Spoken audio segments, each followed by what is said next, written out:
Wyatt Peace Seal, Jordan here with video update number 4 for Tuesday, August 22nd for about 4:30 p.m. Situational update in regards to the fire. Last night was a good night for our firefighting crew and our BC Wildfire services. They were able to get more controls in place, more firefighting infrastructure in place. However, the fire is still active in certain areas, especially deep in the forest and the north side of the fire. And so air support has been provided today, and we continue to support our firefighters as much as we can. They're still very active within our communities and our neighborhoods. Over 500 personnel were deployed this morning. It was great that we had Chief and Council there bright and early at 7:30 to meet some of the crew members, shake some hands, give some hugs, and just share some appreciation and send them out for the day in a good way. So hopefully that they were able to return in a good way as well, and healthy, safe, and happy. Probably a lot dirtier than they left, but it was really nice to meet some of the folks that are coming from all over Canada, all over our province to support our communities here. The impact assessment is now complete for structural loss and damages within the entire firefighting areas, including Kelowna. The report is being prepared, and I'm sure there'll be a statement released through the public either later this evening if it hasn't already been out. I'm happy to report that some evacuation orders here on IR number 10 have been downgraded to alerts, myself included. Very grateful to be home, to be able to hang my hat back on its hook where it belongs, get this dirt off my lip here, and feeling a little fresher today. It's sometimes you take home for granted, and I'm just grateful that many of our members are able to return. However, there are still some evacuation orders that are applicable to IR number 10. We're working diligently to be able to return you back home to the comfort of your couch or your bed or wherever it is that you feel best. But there's still a little more work that needs to be done, and I promise you that everyone is working diligently to make sure that you can return safely. For those who are returning home to IR10, please remember you're in a do not consume water alert. It's more than just boil water alert. It's do not consume. The recommendation is to not use it if you don't have to use it at all, for laundry, for cooking, for anything.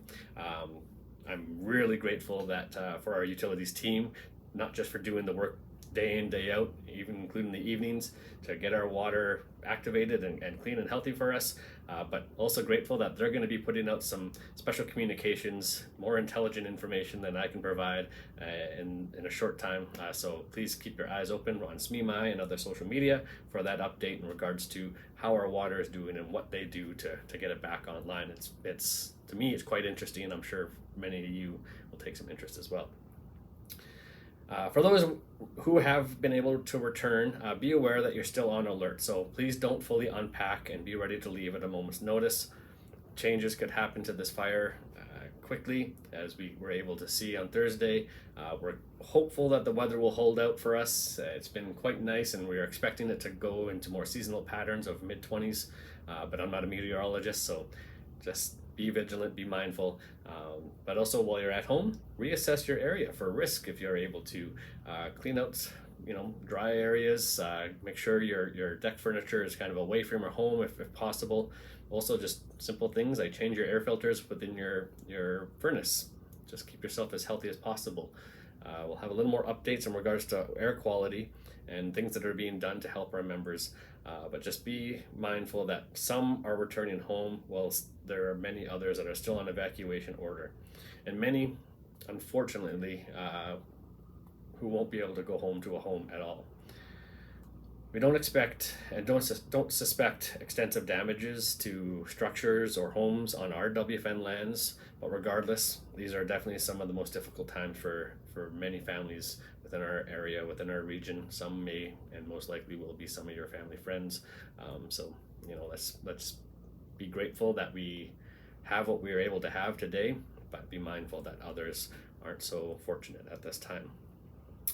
But with that, I do want to share some gratitude. It's nice to recognize. We always want to recognize our firefighters and those battling the blaze. But there's other, facets of this army that's supporting these efforts. I want to give special thanks to the Salvation Army. They've been helping as volunteers at the ESS for evacuees, but they're also helping make sure that all the firefighters, and there were 500 deployed this morning alone, that they're being provided the foods, both breakfast and their lunch bag, making sure that they're being supported, and they're just wonderful people. So I just want to say thank you very much to the Salvation Army. If you have a chance to express some gratitude to them on behalf of our community, that's strongly encouraged. They're great people over there. I also want to thank Finesse. There's been some support provided at the ESS specifically for our members to make sure that those who are on evacuation orders are able to be helped along in a good way. They're sensitive to our cultural needs, which is wonderful, and they're opening up the opportunity to have a debrief with many of our staff members, so that, you know, as much as we don't want this to happen again, that should it happen, we'll be as prepared as can be. I also want to say thanks to our health and wellness staff who are actively distributing masks, water, and we've even received some HEPA air filters that they've been able to distribute to the members who have the highest needs, our elders, those with breathing issues. So they're receiving it first, and we have actually purchased more that will be delivered. They're just coming from the mainland, so it'll take a little more time, but they'll be distributed as well. Staff are working diligently to make sure that those who are in the most need are getting them first and foremost, but as we get more in, there might be opportunity for you to receive a filter as well. So please reach out to community services, which leads me to the next WFN update, what to expect from our administration. Unfortunately, the phone lines here at the Lindley building are still down. We're still on evacuation alert over here, and we're also affected by the non-consumable water alert. So basically the structure here is very minimal at best. Staff are working from home, and time being put in to repair as much as we can, and we're hopeful that staff will be able to return soon. However, what we've been informed is that the area where the phone lines and stuff that needs to be worked on are still within a danger zone, so there's no timeline as to when the phone lines will be repaired here for the Lindley building. That being said, staff at Community Services are in the office during the office hours. If you want to get in touch with someone at WFN, either here at the Lindley building or at Community Services, you can call the Community Services office line, which is 250-768-0227. And we're doing our best to make sure that your needs are being met and your questions are being answered. But again, please be mindful that we have many staff working across departments that aren't necessarily entirely familiar. We have many staff that are still on evacuation orders. So we're doing our best to meet your needs, but there's still some complexities to the situation that we have to be mindful and patient with, if you don't mind.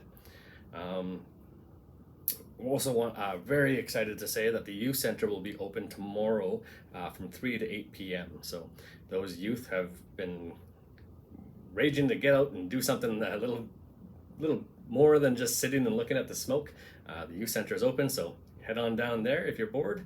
I'm sure the staff would love to see us. So go on in.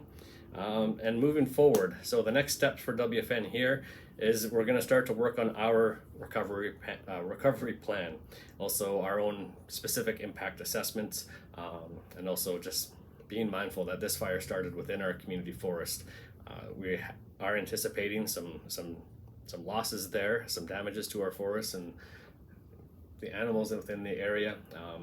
It's going to be something we have to be mindful of and just prepared for, just even in regards to just driving in your neighborhoods these days. As the smoke continues to lift and you're able to see more of the hillside, just be mindful that the devastation of forest loss is quite impactful.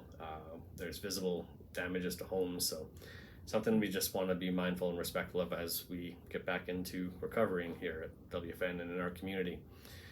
Other than that, everybody, I don't really have much else to report upon at this time. Again, check the comments for any kind of information that I may have missed.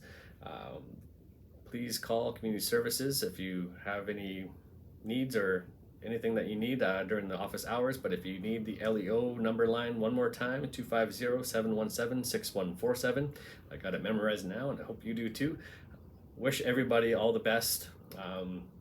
Thank you so much for the kind comments, both during the devastation and chaos, but just in general, your shared kindness for each other, for one another, for the general community is very appreciated.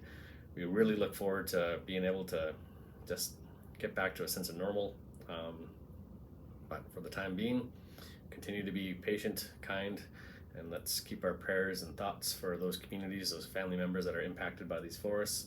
And let's pray for some strength and some energy for our fighters on the front lines. Thank you so much for everybody. Have a great night. White Lemna.